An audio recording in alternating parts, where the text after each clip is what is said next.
Hello, theory students. So, you have your first exam coming up soon, and I've decided I'm going to do these quick reviews. You have a list of key terms and key concepts. I want you to make sure that you are using those to understand the overall structures and influences of the various schools of thought we're going to be looking at over the course of the semester. But at the same point in time, I am going to be posting these reviews for the exams to help you just to know exactly what to clue in on for the exams. Now, that doesn't mean that the key terms and concepts that you shouldn't continue looking them up because I want to see those coming up in your discussions. And I want to make sure that you're understanding the broader concepts or the broader structures, I meant to say, of the theories themselves. So I'm going to be skipping around a bit as this is a review. And so it's not going to necessarily follow the pattern of a smooth narrative of what you would otherwise see in a lecture. I'm just going to directly jump into exactly what you need to know for the exam. All right. So Marx is very critical of what he sees as ways that capitalism has used concepts that have been around that are actually pre-capitalist, because capitalism didn't invent money. There were money economies long before capitalist economies. uh, Capitalism didn't invent wages. There were concepts like wages before capitalism existed, as well as prices. And so when Marx is critiquing how these things work, he doesn't mean for all economic systems. He's specifically operating within what he would see as an ideological political economy known as capitalism in a very broad theoretical sense, because in application there are actually multiple types of capitalism. There's not just one type. And so Marx is trying to get at the core assumptions, values, and ideology, overall worldview within the political economic system of capitalism in general. So these would kind of be what Marx sees as key concepts to understand if you're going to understand what capitalism is really all about. So there are a couple of one of the first things you need to know is that all Marxian economics is based on the concept that all value in a society is created by human labor. There would be no value without human labor. Nothing has intrinsic value. It has to first be taken from nature, whatever the thing may be, and recreated as a social product. So I'll give you an example. Does a diamond have intrinsic value? No, actually, it doesn't. It follows social forces. First of all, diamonds are pretty much worthless. De Beers has warehouses full of them. If all the diamonds that have been mined were ever released onto the economy, diamonds, you couldn't give them away, let alone charge thousands of dollars for one. But that's a side point. Those diamonds have value when they were in the earth, when they were 2 miles down and someone had to go and dig them up. No, they don't have value till someone digs them up, then someone shapes them, someone distributes them, because these aren't being mined in areas where many people can actually afford to buy diamonds. Oftentimes, they're being mined with enslaved labor as well. Um, and so the value of the diamond is not the rock itself, but all of these social forces from labor, distribution, from the playing of markets by controlling supply and demand, such as De Beers not releasing the entire supply of diamonds. Um, all of these kinds of things would be what gives the diamond or any other commodity for that matter its value. So ultimately, then, there are several interlinking things that end up hiding the contribution of labor through the abstraction of value. And so, one of the major things that ends up hiding the value, though, are prices. So when you go into a store and you see the price of something, it seems magically affixed to the commodity. And most people aren't thinking about all the different people who went into building that commodity, how it was built, how it was distributed, where all around the world it's been, um, and just how well traveled are the different parts of that commodity. Most of us are just going in and looking for whatever commodity we need in the given moment. And so the price is almost magically affixed, just like it seems like the commodities just magically appear on the shelves for us. Um, and so what ends up happening is you used to haggle over price, right? We don't do that in capitalism anymore. Well, not in the style that we Americans practice anyway. There are a few exceptions, like you can haggle over a car price, but for the most part, prices are fairly fixed. And so, in this sense, the price is hiding the overall labor and value that was contributed by labor because the price ends up putting the understanding of value on the commodity itself. Or, in other words, that the contribution of labor to the production of the commodity is hidden by this magically affixed notion or concept of price. All right. Um,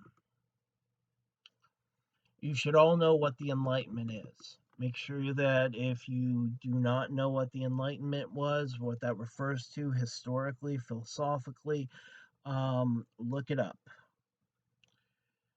That's a pretty important concept.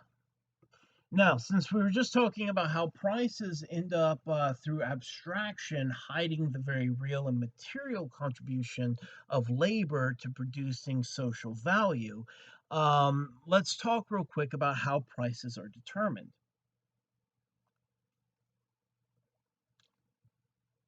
The determination of prices is not some conspiracy. People don't sit around, rich people don't sit around and decide we're going to make this cost this much and this cost that much. There's a lot more going on. Now, you do see that kind of establishment or price fixing occurring when a particular sector of the economy has become monopolized. Now, if there's monopolization, then the wealthy really can arbitrarily assign prices. But even if we were to assume there is no monopolization occurring within a given capitalistic economy, what we end up seeing that there are three main parts that determine price. The first is demand and supply. And so you've probably heard people say things like, "Oh, it's basic supply and demand economics." Yes, demand and supply are some of the basics, the foundations of economics in general. Also, the competition between buyers and sellers. Um, are buyers competing with one another, or sellers competing with one another, or buyers and sellers competing with one another and united together? All of that will end up determining price.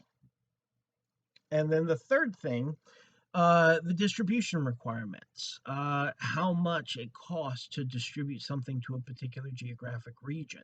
That's going to be factored into the price of the commodity as well.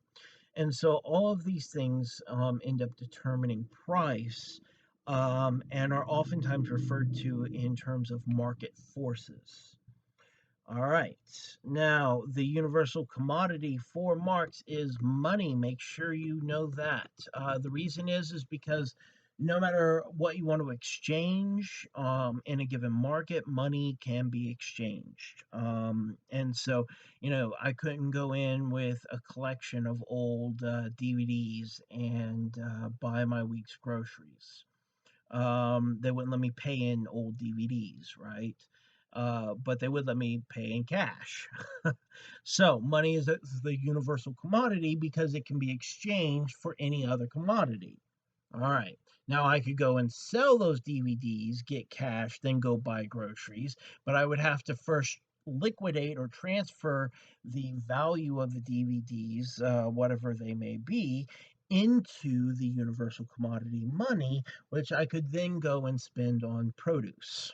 Right? Okay.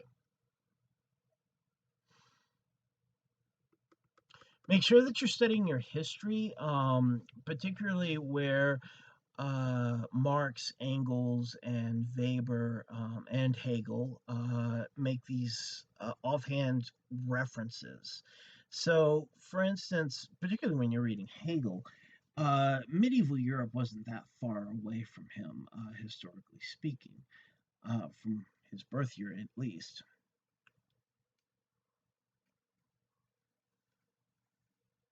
And it's important to understand that the present always comes out of the past, and that history is something that's always unfolding. We are currently living through a historical moment. Every human being lived through a historical moment of some port, of some type. So, make sure that you're looking at also the legal aspects of medieval inheritance, because this is what ended up leading to concepts like private property with the shutting down of common lands in Europe, particularly revving up in the 1500s. Now, the common type of inheritance that is offered in medieval aristocracy, among medieval aristocracy, is called primogeniture. Primogeniture would be the firstborn. It literally means firstborn. And so it's firstborn son. Um, so and particularly European, or excuse me, English style feudalism after the Norman conquest in 1066, you end up seeing establishment of Norman feudalism in England, which would be similar to what the type of feudalism that was being practiced in Normandy, the province that's currently a province of France. Um, but the reason why this is important is because while you might have aristocratic families that are large, that have multiple sons and multiple daughters, all, everything, the title, the land, the money, everything is inherited by the firstborn son. So, what are the other children supposed to do? Just live off their big brother the whole life? What if he doesn't want to? Well, it's within his rights not to let them. And so you have a lot of people who have access to money, who have access to powerful social networks, who have been given the best educations that their time periods and geographic regions allowed, and they were not inheriting the aristocratic power that their older brother was inheriting. But many of them in the late medieval period started breaking with aristocratic protocol. In particular, they started making money, and dealing with money was considered commonly. It was considered beneath the aristocrats' honor to handle money or to get a tan, because being out in the sun and getting a tan means that you're working, and that darker skin immediately puts you in a lower class or lower status position. This is why you see, like in movies, in period pieces, aristocratic people walking around in shade, or wearing or using parasols, the little sun umbrellas. It's to keep their skin as lily white as possible. Now, here's going to be some examples of skipping around. According to Max Weber, all authoritative power ultimately comes from the legitimation of the authority from its followers. So, in other words, power is about belief. that if the followers of an authority figure stop believing in the authority or the legitimacy, in sociological language, of the authority figure, then the authority figure has lost all power. That means that the power between leader and follower is not in the leader, but in the followers. But the followers imbue the power within the leader through believing in the authority of the leader. This is inherently what Weber is talking about with the concept legitimation. All right.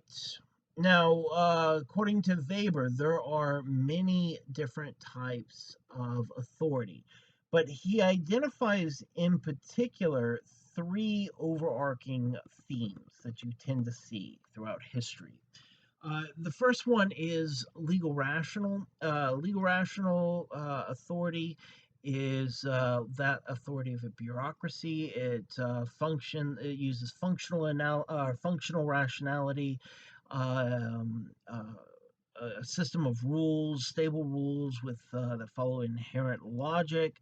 The legal systems are supposed to follow an inherent logic and internal logic within the institutions themselves. All of these kinds of things are authority, and so it's the legal rational system itself that has the authority rather than a human being. So this would be why we refer to the United States as one nation under laws. And so it's or that this is a nation of laws, or no one's above the law. These kinds of statements end up referring to the law, the concepts, as being the highest authority. And that is a key attribute of legal rational systems. Now, according to Weber, the traditional form of authority would be the authority that's inherited, that's typically within families. These would be called traditional authority figures. Think of monarchs. That would be a great example. Tribal leaders, where the role of the chief, for instance, may pass down through a particular family line, or even if there is some kind of selection process by a council of elders. These kinds of things are more traditional authority. Now, the oldest form of authority, and that form of authority on which all other forms of authority emanate, is charismatic authority. Charismatic authority is by the power of the personality. This could be through artistic endeavors. It could be through religious endeavors. It could be simply being thought of as being morally superior to other people. Any of these kinds of things can end up leading to a kind of charismatic authority. And so there have been many examples, some good, some bad, some in the middle. I mean, these are really, it's hard to put good and bad, except for some people, I guess, because most people are people and we're a hodgepodge of things, right? But so, you know, example of a good charismatic authority, Gandhi. Example of a bad charismatic leader, Hitler. But that doesn't change that they're charismatic leaders. All right. Now, also keep in mind that these forms of authority are not mutually exclusive. Uh, for instance, you can have within a legal rational system with its systems of politics and politicians, you can have a particularly charismatic politician that ends up becoming a much more of a leader in a given party. I mean, that doesn't change that they're operating within a larger legal rational system. It just means that they also have some charismatic authority coming in. Then you can also see traditional authorities. For instance, we have political dynasties in America. Now, again, America is largely a legal rational system, but you have charismatic authority working with some people. Um, Other people try to be charismatic authorities and it backfires on them. And then we have, for instance, traditional authority with the political dynasties like the Bushes, the Kennedys, and any number that you can probably think of as well. So that would be more in line with the traditional type of authority. So keep in mind that these things are not mutually exclusive at all, and they can blend together.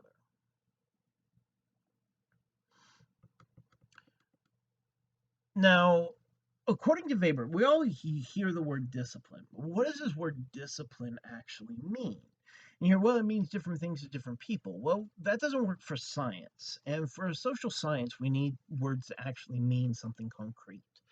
And so for Weber, since he was looking at authority, he had to define his terms for discipline. And for him, the concept of discipline means following rules that have been set outside of you. So set by a person, a committee, an institution, a broader society or culture, what have you. But it's a set of rules and expectations that have been set that you are then expected to follow to some degree. All right. So that would be his definition of discipline. A quick note on Marx, make sure that you study the effects of whether on prices, of whether there is competition between sellers, whether there is competition between buyers, and whether there is competition between buyers and sellers, where both sides are unified against the other. Make sure to look at whether it drives prices up, down, has no effect, what have you. Go and take a look at that in the notes, the readings. Now, turning back to Weber very quickly for and authority. When authority figures, so this is partly historical. He says the oldest form of authority is charismatic, and then it traditional authority develops out of charismatic authority, and then legal rational authority as social systems of authority develop out of traditional authority. So each one is kind of a different historical epoch, if you will, in terms of how authority works as well. Keeping in mind that these are not mutually exclusive. So Weber, as you know from the readings, starts to go into detail in breaking down each aspect and each part. And so, for instance, say that you have a charismatic leader, and the charismatic leader is dying. Well, if the charismatic leader, such as a warrior king, the founder of a religion, what have you, is about to die, and they do not establish an ecclesiastic body in the case of a religious figure, or say a parliamentary body of some sort, say in the case of a political leader, then everything that they built is most likely going to fall apart. Or it's going to break into many different factions, all with their own claims of authority. We saw that with Islam after the death of Muhammad. Muhammad did not establish a clear ecclesiastical body that granted authority upon his passing from him to someone else. And so you get many different denominations and views and interpretations of Islam developing out of that. It's just one historical example. So, in the case where a ruler or a religious leader who is a charismatic authority starts to establish a body and a set of rules to follow for after they're gone, what they've done is they have routinized charisma. This is the intermediary step where this ends up leading to then traditional authority, following from the original charismatic authority. All right. So, routinized charisma. Now, routinized charisma, though, a lot of times charismatic authority figures hesitate to construct these kinds of things, historically speaking, they have. The reason being is that the moment you set up a council of elders or a council of advisors or a some sort of parliamentary parliamentary body, then what you've done is you've just divested power from yourself into that body and its creation. Therefore, it also has authority. And so, in that sense, then it limits the centralized authority of a pure charismatic type authority. All right. Make sure that you know the difference between Hegelian dialectics and Marxian dialectics. So this is interconnected concepts. Let me go through them quickly.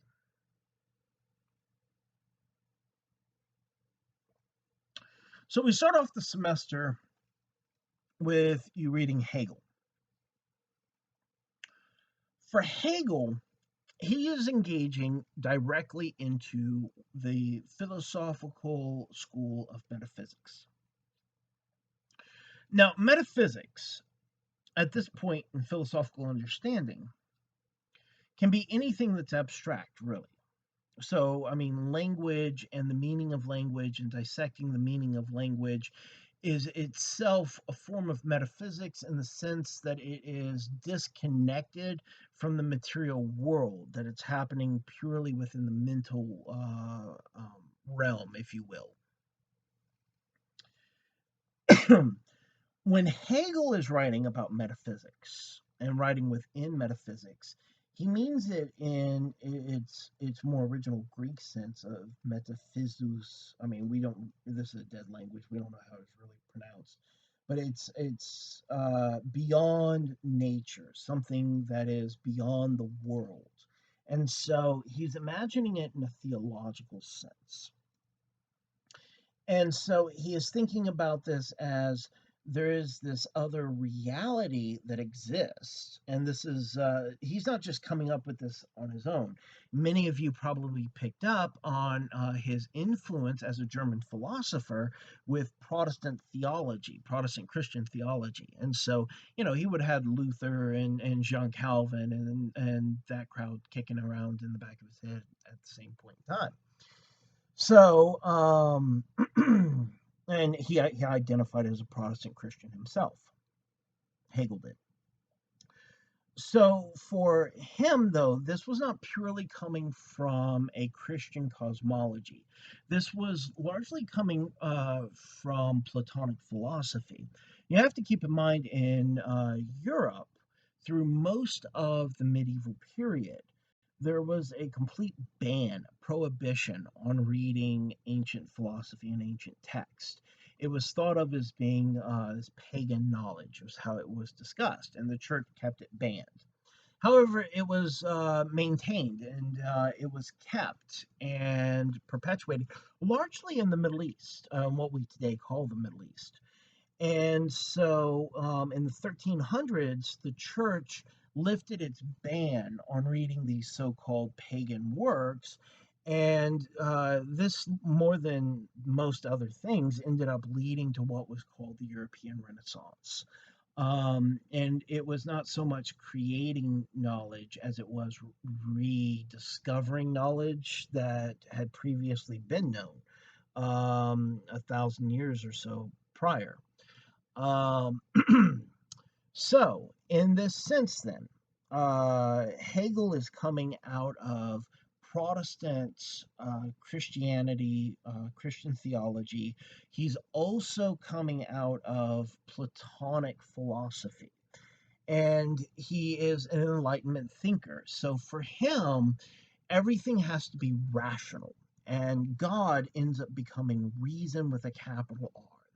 This absolute reason that everything else that exists on the so-called mortal plane or the material world is but a pale reflection of the idealized form in the metaphysical world.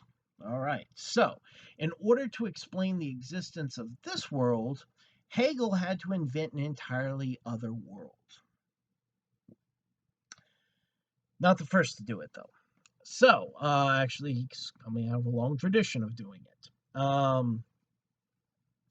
Now, if you end up subscribing to a theology that sees everything that ever has existed, everything that ever will exist, as existing within the mind of a god or gods or some sort of supreme beings. Um, in that case, then, understanding history is understanding the unfolding of the mind of God. This is how Hegel understood it. So Hegel talks about dialectics. Dialectics for him is the way that history follows this logical pattern of unfolding. For him, it was thesis. I mean, and this is a quick flyby, but it's thesis, antithesis, synthesis, new thesis, overall model. Now, there's a couple of issues with that. First of all, the overall model is overly simplistic, only to kind of communicate the basic concept or idea. Secondly, synthesis is a poor translation for the actual German word, Aufheben. Now, Aufheben does not directly translate to synthesis. We don't have a good English equivalent for it. So when you have a thesis and antithesis, and the moment this is Plato's theory of opposites as well. So the moment you have a theory, you automatically get its antithesis. Now, antithesis does not have to mean polar opposite. It is simply something that is different that is then challenging the thesis. So, Aufheben is capturing both the act of creation and destruction that simultaneously occurs. So, in this sense, I like to put it this way: how can you create a Venus de Milo? You can't unless you destroy a block of marble. How do you create a pile of marble rubble? Well, you could destroy the Venus de Milo. So, in this sense, every act of creation and every act of destruction it's what we think of its opposite. Every act of creation is an act of destruction, and every act of destruction is an act of creation. Aufheben ends up capturing that kind of unity in these concepts. So when a thesis and antithesis are in competition with one another in whatever way they are, the synthesis that occurs is something that is creating something entirely new out of the destruction of the previous parts. So for Hegel and Hegelian dialectics, every progression in history requires the simultaneous destruction of all other theses and antitheses that existed prior to the new theses and antitheses that arise. All right. Now, keep in mind also, he is thinking in terms of world history. He is thinking globally in this sense.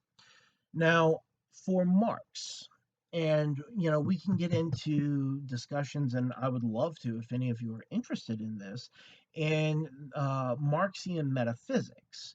But Marx himself, when he was writing, did not see what he was doing as having any direct connection with metaphysics. Now, clearly, dealing with the economy, dealing with abstract concepts, and how we currently understand the concept of metaphysics is an entirely different ball of wax.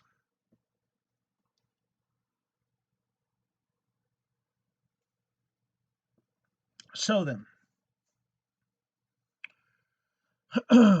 for Marx, he was a material philosopher. He was a materialist. That doesn't mean that he put a high value on material objects. It doesn't mean he was a miser who liked collecting things and refused to share with others. That's not that's a different kind of materialistic. I mean, Marx is not showing up at the mall in the latest fashions, thinking his self worth is in what he looks like. I mean, come on, have you seen pictures of the guy? Uh, By saying a material philosopher, what that means is that to understand society and the progression of society from one state to another, or a change from one state to another, you end up having to understand the material parts of that society. So you need to know the tools the society uses to produce things. You need to know what is being produced by that culture, because different cultures at different historical moments in time have focused their industry, or well, I'm using the word industry loosely. They focus their economy on many different things. So in this sense, then, Marxian dialectics is much more about how things change over time in material sense. So, to give you an example of how this would work in Marxian dialectics on a more micro level scale. And that's the thing, is that for both Hegel and Marx, they saw dialectics all over the place. And so you can apply dialectics in a much macro, big picture, more globally sort of way, or you can do it in a much more specific micro type example. So, for example, you have Microsoft creating Xbox, Sony creating PlayStation. Then you have the PlayStation 2 and Xbox 360 and PlayStation 3 and so on and so forth. And what do you end up having in this basic economic kind of competition for consumers and for gamers is, in effect, what we would see in Marxian economics. And each new console that comes out from either Microsoft or Sony has minute differences between the two, but it's otherwise they're very similar kinds of products. And so that would be one of criticisms Marx would have of capitalism, is that we end up producing all of these things that all do the same thing, and it's wasteful with our resources. But anyways, so that would be Marxian dialectics. We also see, and this is a part of how ideology ends up being written into policy or acted out in terms of policy or law. And that's through a concept called reification, or to reify something. So, say I were to draw a happy face on a board. Well, in a way, what I'm doing is I'm creating an object that, would technically be the chalk, a line in a certain pattern. That would be the object. That would represent symbolically a subjective feeling, happiness.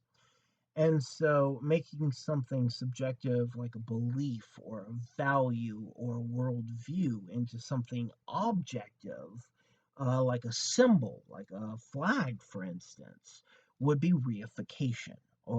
It also then, and this is an important aspect of it, allows for the passage of those ideologies and the maintenance of those kinds of ideologies and values across generations, because they're attached to the object. And while the people who came up with it originally died off, the object itself can be maintained. Know who the bourgeoisie and the proletariat are? Those should be give me questions. All right, now, this is also important.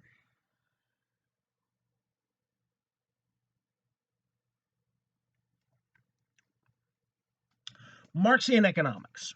When we're talking about Marxian economics, we're not talking about socialism. Marx wrote very little about socialism. Very little at all, actually. The vast majority, as I hope you're all aware of by this point in time, the vast majority has been on capitalism itself and critiquing capitalism.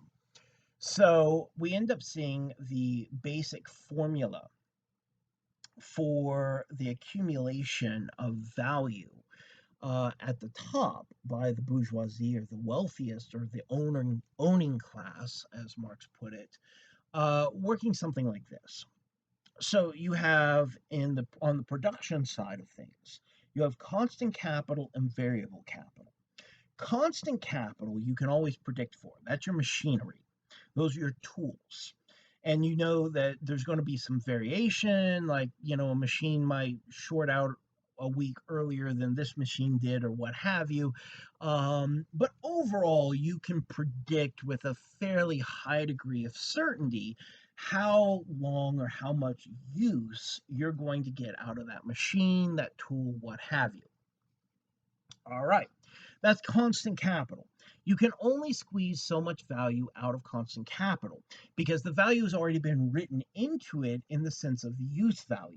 Remember the difference. Make sure you understand the difference between use value, exchange value, and surplus value. So, use value, in this sense, would be how much you can use something before you've destroyed it. And once you've destroyed something, you've taken all the use value you can out of that thing. Now, you can add more use value into something, like by doing repairs, for instance. But that's then new or added use value. So, constant capital is about the use value of the tools and machinery themselves. And that would then include the added use value that's put in through maintenance. Now, variable capital is labor. And while you can only get so much value out of constant capital, because you can only get the value out of a machine or a tool that the use value of that machine or tool allows. You're never going to get more than that. And to get more than the original, you have to add that value into the machine to begin with to get it back out. So, where can you get more value? Variable capital. Variable capital comes in the form of labor, as I've already said. And so, in this sense, then, you can have your labor force work for less money, work for longer hours. You can even try illegal things like getting your workforce to work off the clock, for instance. There's any number of ways that employers have tried to squeeze more value out of variable capital. Now, constant capital plus variable capital ends up leading to surplus capital. Surplus capital is the value that is taken out of a given commodity that was created by the combination of constant and variable capital, and is then surplus from the cost of production itself. Now, this can end up being taking many forms. It can be payback on investments to investors. It can be, CEO payouts. It can be, bonuses, stock options. There's any number of ways that surplus value ends up getting passed around among those within the bourgeoisie.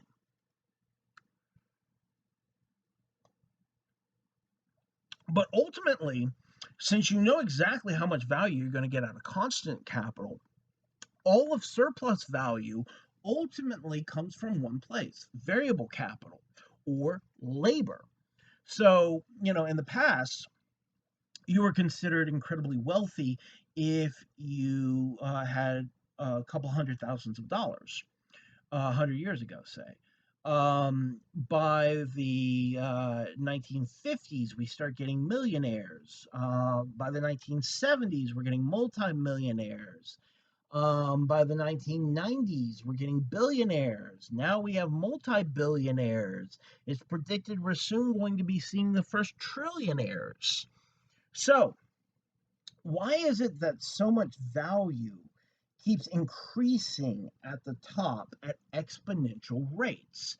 It's because of further value coming from variable capital. It's the only source it could be coming from. So that is how much, in Marxist language, the bourgeoisie has exploited. So, however big surplus value is, that is how much exploitation of labor has occurred. And by labor, we're not just talking about the working class. We're talking about the entire proletariat.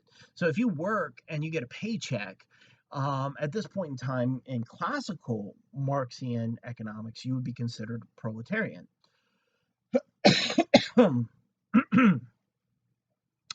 All right. Uh, Jumping quickly to Hegel. Think of the idea in Hegelian philosophy as being kind of like the mind of God. I mean, Hegel doesn't really say that's what it is, but you can tell by all the context clues that, this is one of his influences from Protestant theology. And so the idea in this sense contains all of history. And by history, Hegel means the future too.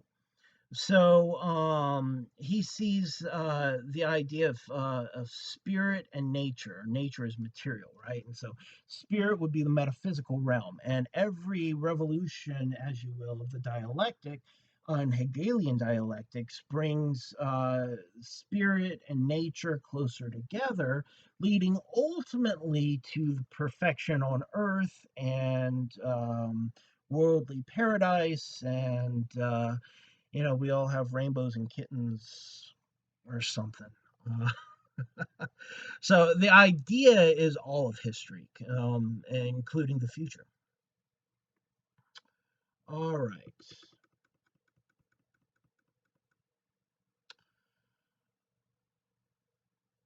Now, Marx ended up having multiple ways of calculating wages. And so these are not just Marx's ways, these are just ways of calculating wages. And so the first one would be nominal wages. Say you make $10 an hour. Well, $10 an hour would be your nominal wage. Now, how much is $10 an hour? Do you really know? I mean, well, it would depend on what economy you're living off of.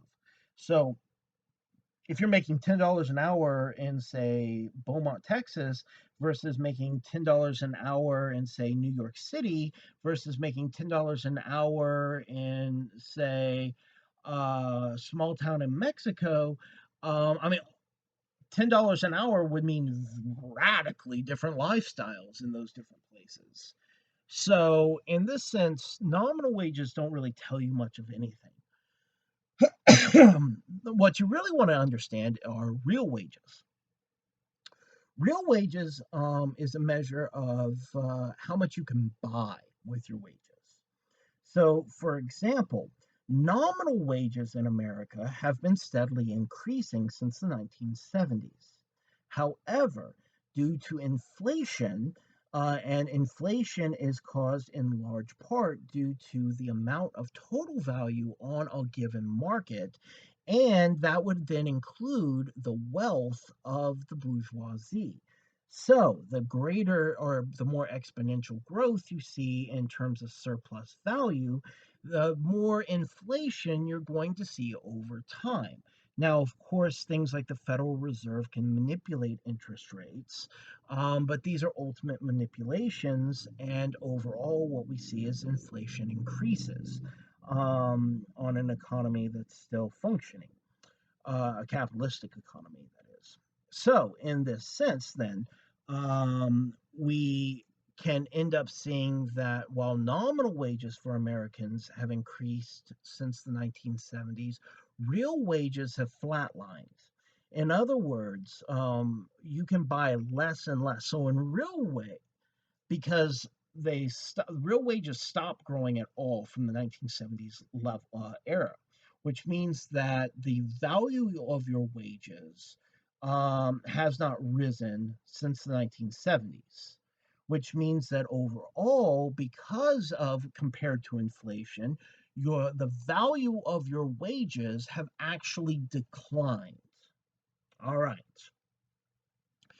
Then we also have relative wages. Relative wages are more about social position.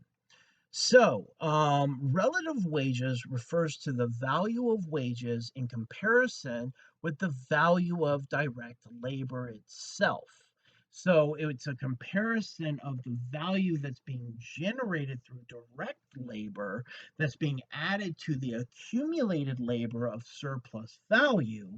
Um, and it's comparing the value then of the wages that you're being paid back compared to the amount of value you're contributing to the overall whole economy. That then would measure what your social position in terms of socioeconomic status is. That is called your relative wages. Relative wages.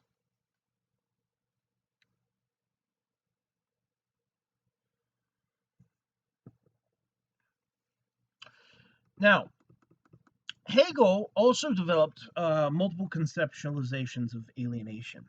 Mainly, his notion of alienation was more theological, though. For Hegel, alienation meant alienation from the realm of spirit and being more material in that sense. Marx, being a material philosopher, ends up making alienation about the here and now, what people experience. And so he had four basic forms of alienation. Nowhere in the text does Marx end up saying these are my four types of alienation, but they're in there. And the language, alienation from self, alienation from fellows, alienation from product, alienation from nature, that was for later sociologists and Marxian scholars to develop, but the ideas are all present within your readings.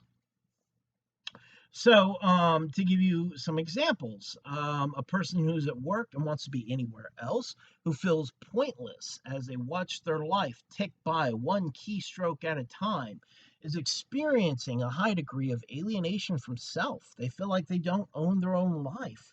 And Marx would say, well, because you don't. Not for that period of time you're at work, you just sold it for whatever your wage is. And so whoever you just sold your life to, they're the ones who own your life now. It's not yours. I mean, think about it like this. When do you think of life starting? Do you think when you get into work and you clock in, you go, now life has begun? Or when you clock out on the weekends or on your days off, on holidays? Now, this is life, right?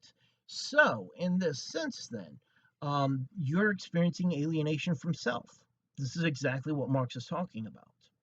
Now, a person who's at work and they can't stop thinking about this promotion, and there's this guy down the hall who's up for the same promotion, and you don't wish that guy would die, but you wish there would be some kind of accident so they're no longer up for the promotion, so you can get it, right? Well, you're just wishing harm on somebody so that you can get material gain. This would be what Marx would call alienation from fellows. Alienation from fellows is rooted in competition. It's the idea that workers are all in competition with one another while the owning class or the bourgeoisie work together. For instance, how many times has Verizon and AT&T been slapped on the wrist by the SEC for offering the exact same plans for the exact same prices in violation of antitrust laws? Anyways, so in this sense, then it's the workers who are alienated through competition. So it's alienation from fellows. Then an assembly line worker who just knows one part. And so this is the kind of alienation from knowledge, where knowledge ends up being divided up in the division of labor. This is one of the key things that occurred during the Industrial Revolution and the industrialization of labor. Then, particularly by the Second Industrial Revolution, where you have the rise of factories and assembly lines in the 1800s, what do you end up seeing is more and more of a divorce of knowledge. So you used to have somebody who would be like a guild master, who say they built muskets. They would know every step from start to finish to how to mine the goods, how to do metallurgy, how to make gunpowder, how to make everything. They would know every step of the process, and they could make one entirely. You could stick them out in the middle of the woods somewhere, where as long as those elements are present, they could build you a musket. I'm exaggerating a bit, but you get my point. Um, Now, when you start putting it onto an assembly line, each person only knows one small part. That's a loss of knowledge. And no one knows all the parts to make the whole thing without everyone else. And it also then, building something, making something with your own hands comes as an expression of self. And so there's this feeling of accomplishment, this feeling of, aha, I did that, I did something. Whereas if you just know one small part and that's all you know, that's all you do, then it's hard to see the final product at the very end as having any connection to you whatsoever.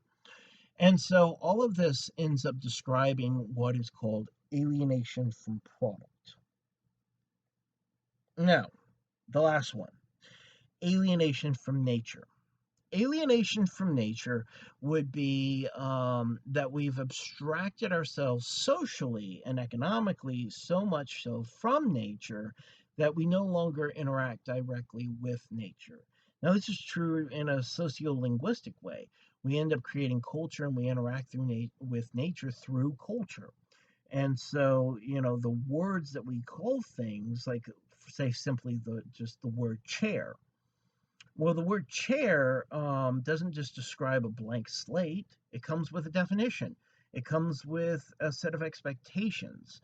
So when you see the object chair, you think you sit in it. You don't automatically think of picking it up and trying to use it, I don't know, to play catch or something, right? I mean, those kinds of thoughts seem silly and absurd. And why would you even think like that? Because everyone knows what a chair is for. That's the point. That's ideological. That's a belief in a one particular interpretation of a material object.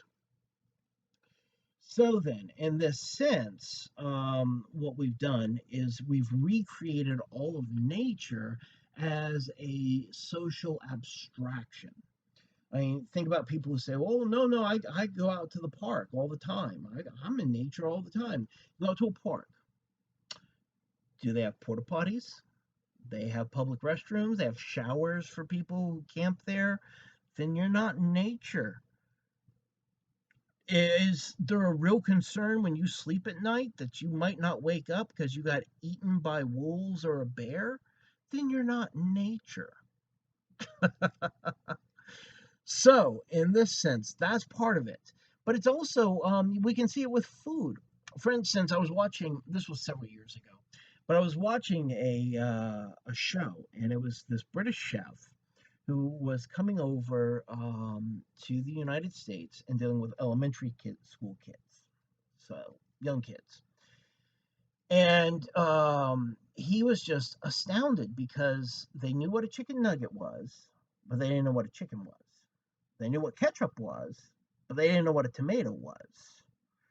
Um, so you can start to see the theme here. This would be another example, a stark example of alienation from nature. All right.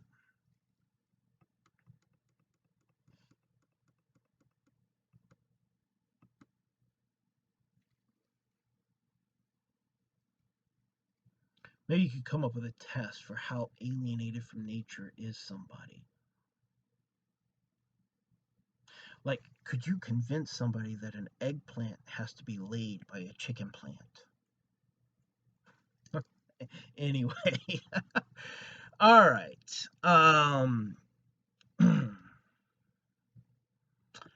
Know that exchange value, as opposed to use value, is how much something is socially worth. And something social worth is entirely dependent on the context. So, say that I had a half drunk bottle of water and we were in the middle of town, and I said, "I'll sell this to you for $1,000." You'd think I'd lost my mind, right? Now, imagine I came across you in the middle of the Sahara and you were dehydrated and dying of thirst, but you happen to have $1,000 on you. I said, well, I've got this half bottle of water. I'll trade you the $1,000 for the half bottle. Well, what good's that $1,000 going to do you if you die of thirst in the middle of the Sahara? Of course, that seems like a much better deal then, right? So, in this sense, exchange value is not so much about what something is worth as it is what somebody is willing to pay for something. And that is largely dependent on the social environment that the exchange is occurring within. And so this is also in a market. So if we were to take it outside of my little thought experiment there with the half drunk bottle of water, in a market is much more highly controlled. And so exchange value is something that depends on the value of all other markets in a given economy.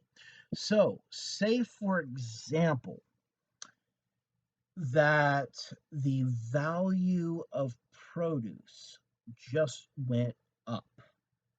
So, produce just became more expensive. Well, that means that relatively speaking, everything else on that market just became cheaper. It also means, though, that that currency just became worth less. It became worth less because you can now buy less of something that is actually a necessity, food.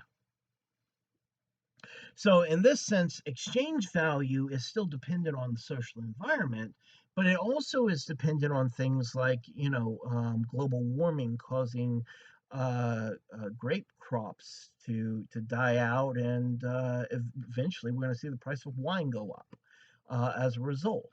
Which wine is a commodity on any given economy, and it's going to end up affecting the general value of all other commodities on that given economy. All right, that's exchange value in a nutshell.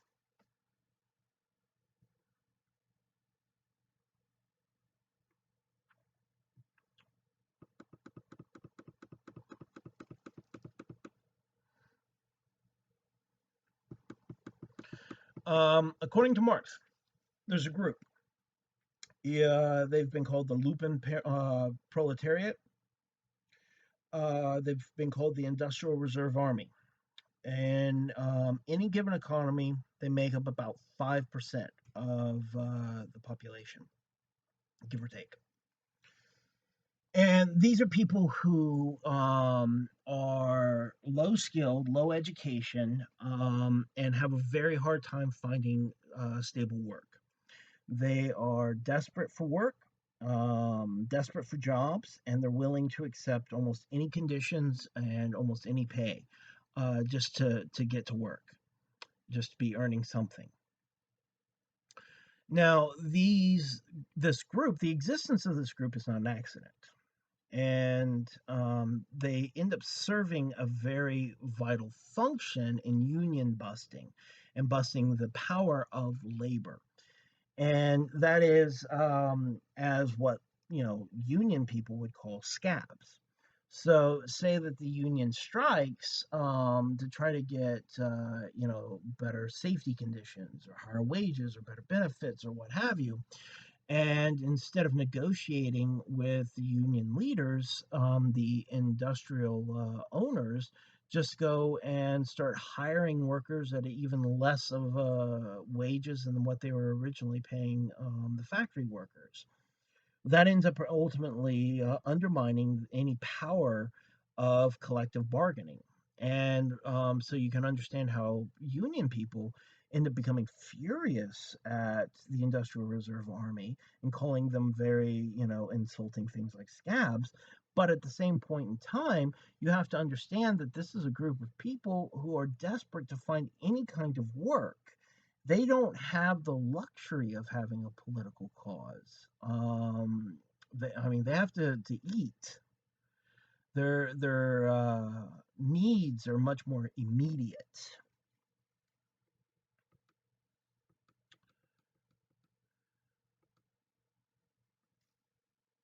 All right. For Marx, he argues that we were mislabeled, taxonomically speaking, by being called Homo sapiens, which means wise humans.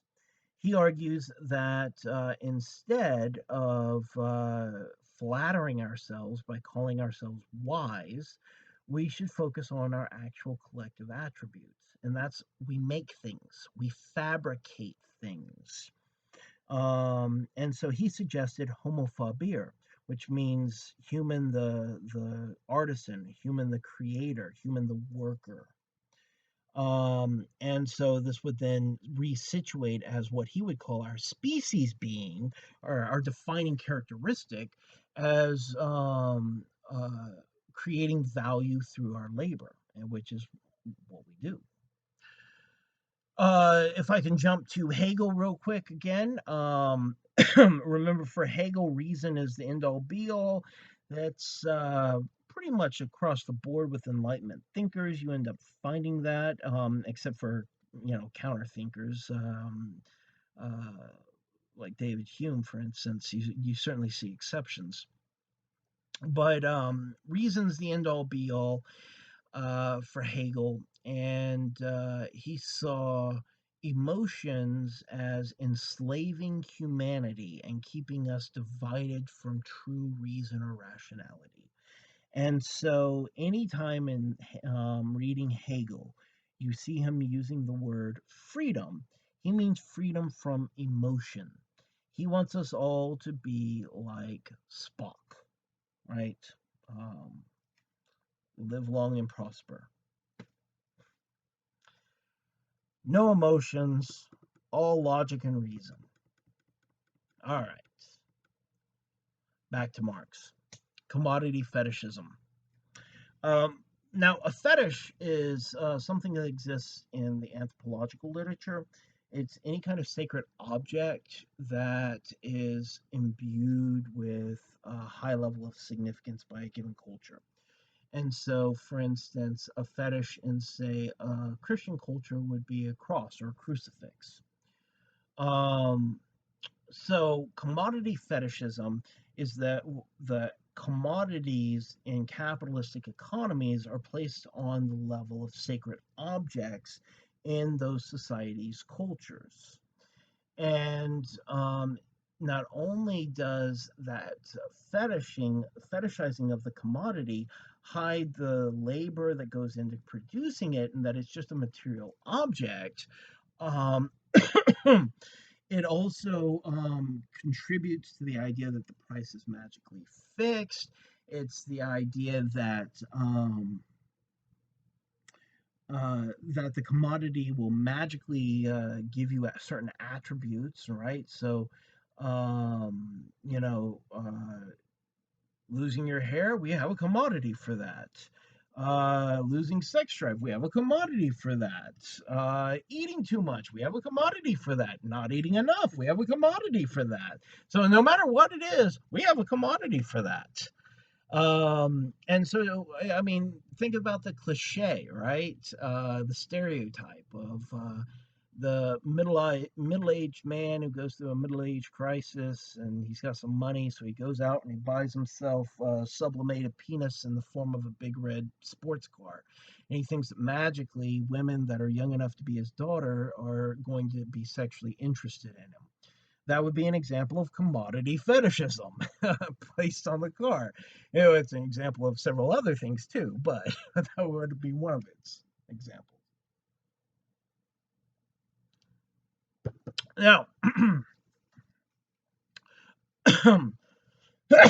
according to Marx, all other commodities are measured um, using things like weights, scales, how much volume something is, how much of something there is.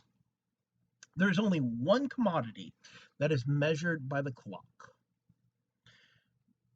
and that's labor.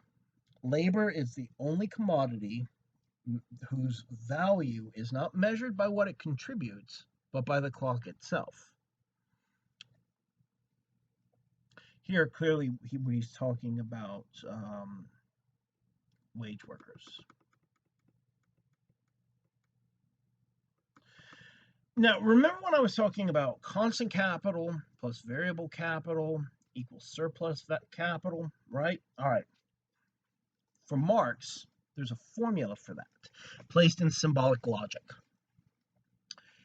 The actual formula is M superscript 1. Now, M superscript 1 is his stand-in for capital itself. So this would be capital as a whole, right? So you get investments out of capital. That would be M without the superscript. So those investments come out of capital, as well as investments in things like payroll. So the M is constant capital plus delta M, or the change in the original investment over time. Mathematically speaking, the Greek letter delta stands for change over time. So, what changes in the original capital investment over time? People labor using the tools and raw materials that were purchased using that investment. And then part of that, the investment goes into the payroll. But then that ends up creating surplus value itself. Now, I will tell you this, Blackboard, for some reason, would not allow me to add a superscript.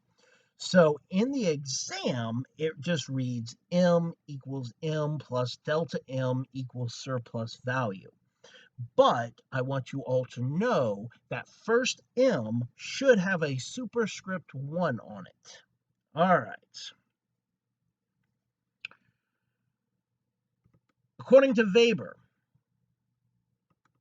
the ability to get somebody to do what you want them to do, whether they want to do it, whether it's something they want to do anyway, or it goes against what they want to do, is his definition of power, whether it's exercised by an individual, group, or an entire country. That's his concept of power.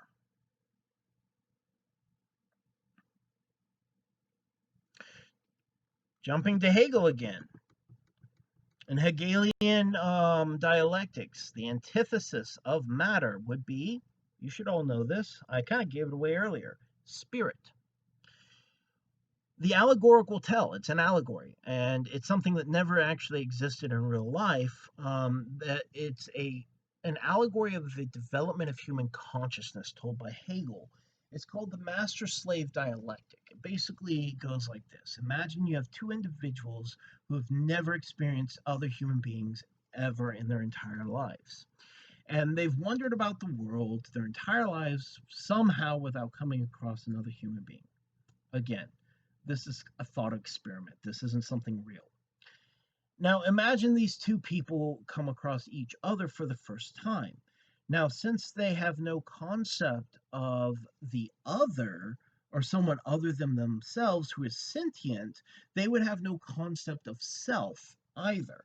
So they would have no way of reflecting on their own self consciousness because they would experience all things in the world as an extension of self. Now, this is true. This is how humans before the age of 2 experience the world. Many other animals experience the world in this way. It's called the subject object divide. And humans, it doesn't kick in for us until around the age of 2. For some animals, it never kicks in. And so it's the idea of telling the self from the not self. All right. So if you grow up without having any other human beings that you have to recognize their subjectivity or their selfhood, then you end up growing up thinking of the entire world as an extension of yourself. Now you come across another human being who is also thinking about the entire world as merely an extension of themselves. Hegel imagines that this would lead to a fight for dominance, with each person trying to assert themselves as primary or as object to the subject of the other self. In this sense, we mean it in terms of power, in the sense of object as sovereign or sovereign as object, obeyer or follower as subject, are subject to the power, right? So, in this sense, then, eventually one of them wins and becomes the master. The other becomes the slave. I'm using Hegel's language. Um, The master never has to develop a concept of self. They never have to stop seeing the world as merely an extension of self. They merely see the other person and their sentience as an extension of themselves. However, they become dependent upon the labor of the servant. And so, in this sense, then, the servant ends up being the one who develops self consciousness or subjectivehood. They're the ones who develop the self. And the moment they rebel against the master is helpless. And what happens is it is the slave all along who had the power. We can see this being influential to Marxian class conflict, and he contributed to what later became known as conflict theory, remember, in the sense of the bourgeoisie and the role of master and the proletariat and the role of slave. It's the proletariat who does all the labor, who does all the work, who does everything that allows the bourgeoisie to live such luxurious lives. If the proletariat suddenly rebelled against the bourgeoisie would be helpless without us. That's part of where Marx is getting this idea from Hegel.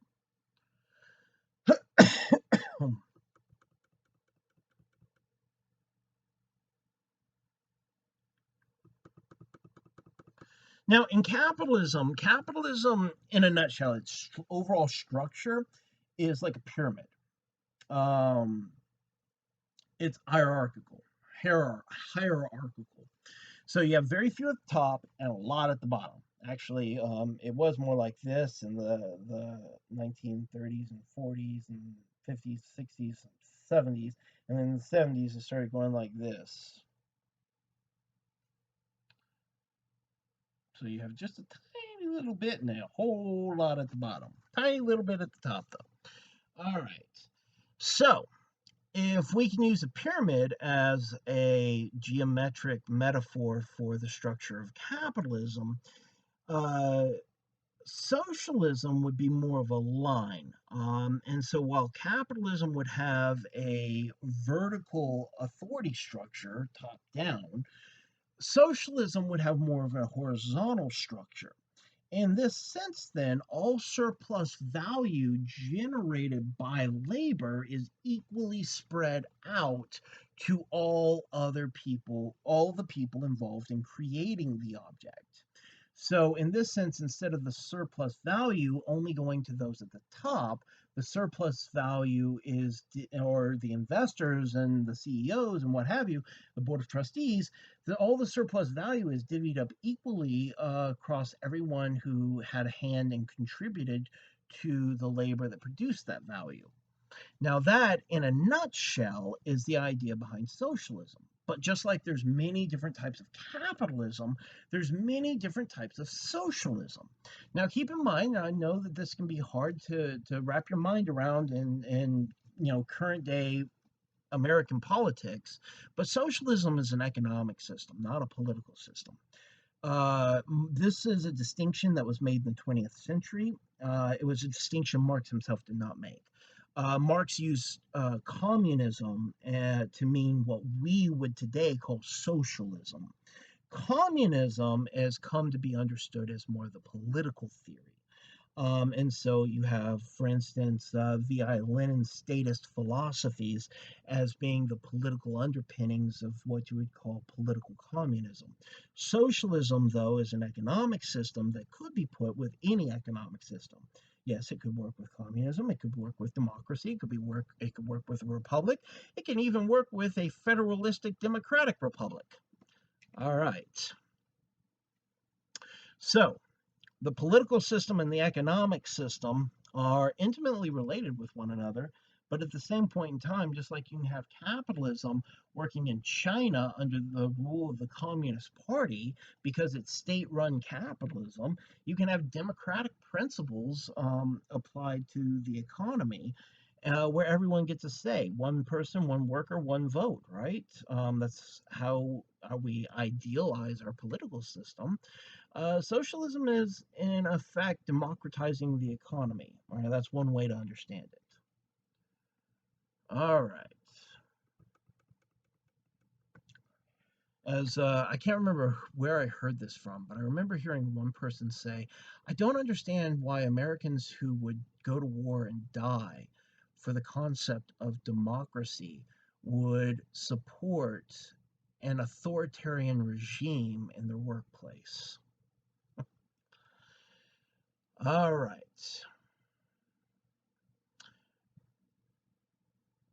Now, Hegel and Marx both have what they call the end of history. For Hegel, the end of history is when spirit and matter combine. End of history. For Marx, he has the concept, but he clearly means something very different than Hegel did.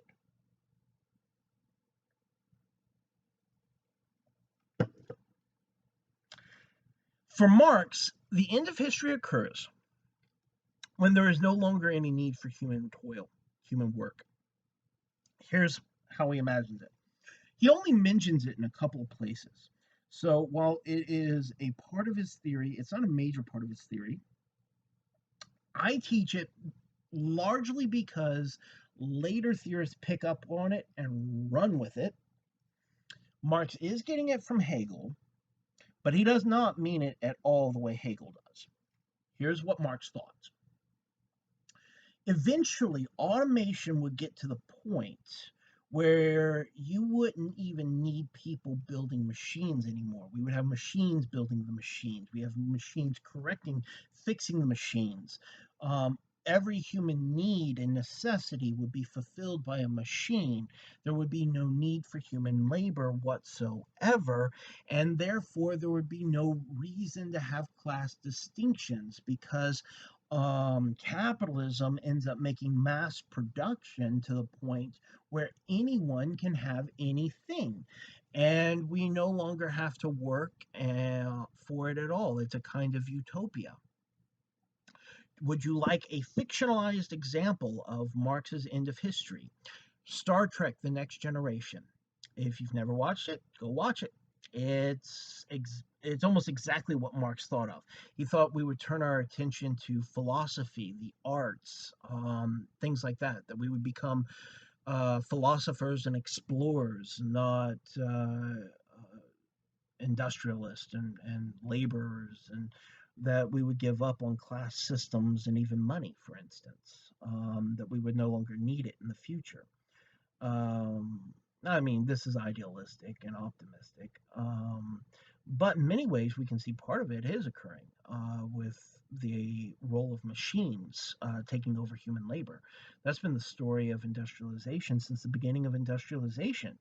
Machines keep taking over things that used to be done by humans. And there's no reason to see that pattern changing anytime soon. And so, in this sense, Marx is just making a prediction based on a pattern already established by his lifetime. All right. Now, the historical period of industrialization, actually, it predates industrialization a bit. It would rightly start towards the end of the medieval period and the beginning of colonization at the end of the 1400s into the 1500s. And this is where Europeans ended up amassing wealth from other cultures and other parts of the world and centralizing it in European nations, which ended up leading to the Industrial Revolution occurring in Europe before any other part of the world. Now, in this sense, then, the historical period leading up to and including industrialization in the West that ended up representing a buildup of accumulated labor, surplus value, capital, in other words, that ended up providing the framework for the current economic system is called nascent capitalism. Now, don't let the language scare you off. Nascent just refers to birth, something at its very beginning.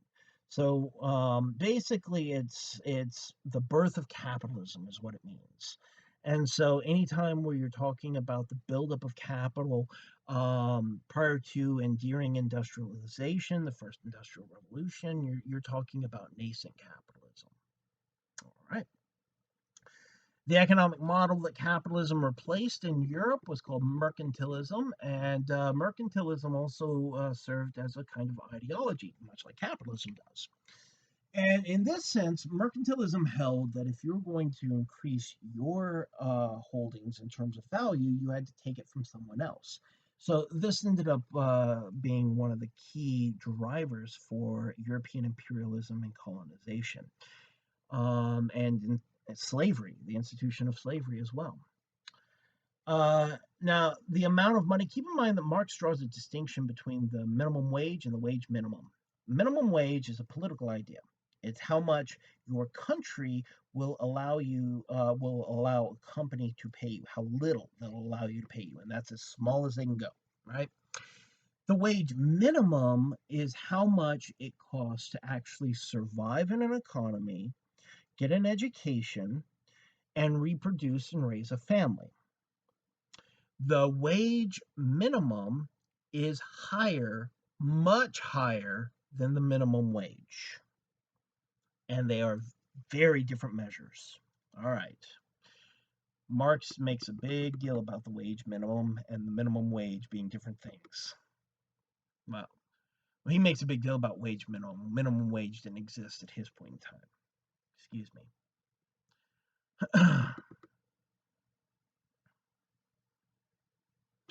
According to Weber, economic class refers to groups of people with similar opportunities, possessions, and relative access to resources and commodities on a market.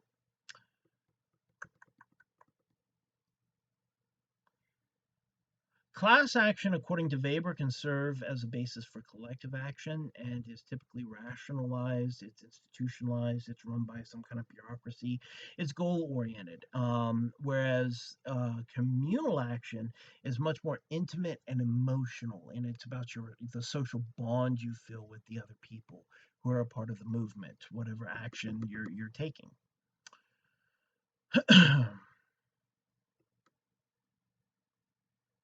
Make sure you know the difference between the mode of production or the big picture economic system and the means of production, which would be the details on what is produced and how it's produced and who's producing it. Those would be the means of production. Mode of production, big picture, means of production, the details of how it's achieved. According to Weber, for warrior communities to be brought into line with modern discipline, duty and ethics must replace the cult of honor. That's a distinction that Weber makes between soldiers and warriors. He doesn't see them as the same thing. Soldiers come out of bureaucracies, warriors come out of communities. And warriors operate on a cult of personal honor. Soldiers operate on duty and ethics, or ideally.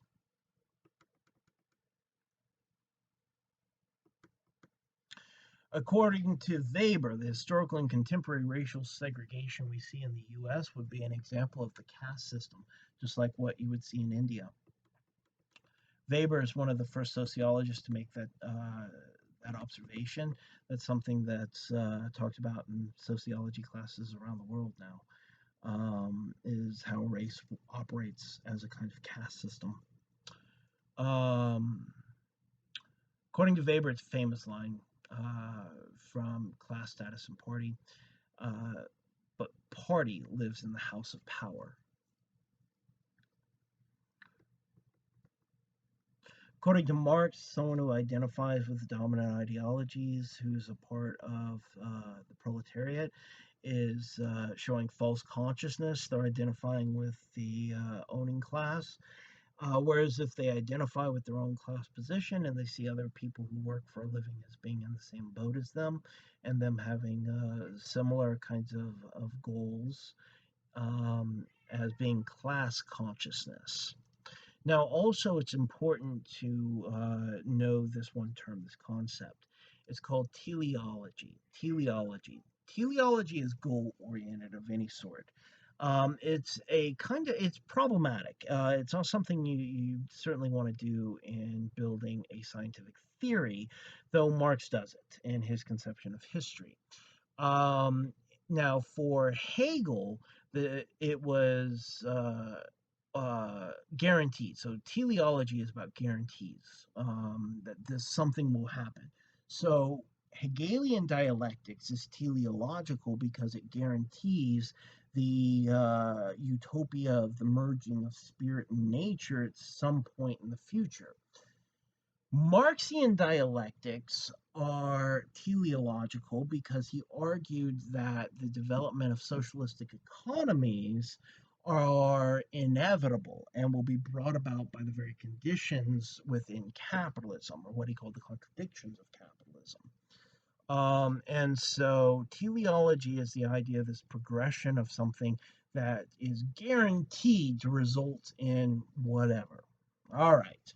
So if you've kept up with the readings, you've looked up the stuff in the key terms and concepts, you've gone through the PowerPoints, and you've taken notes during this review, you should do very well on exam one. And I will talk with all of you soon. Have a great day.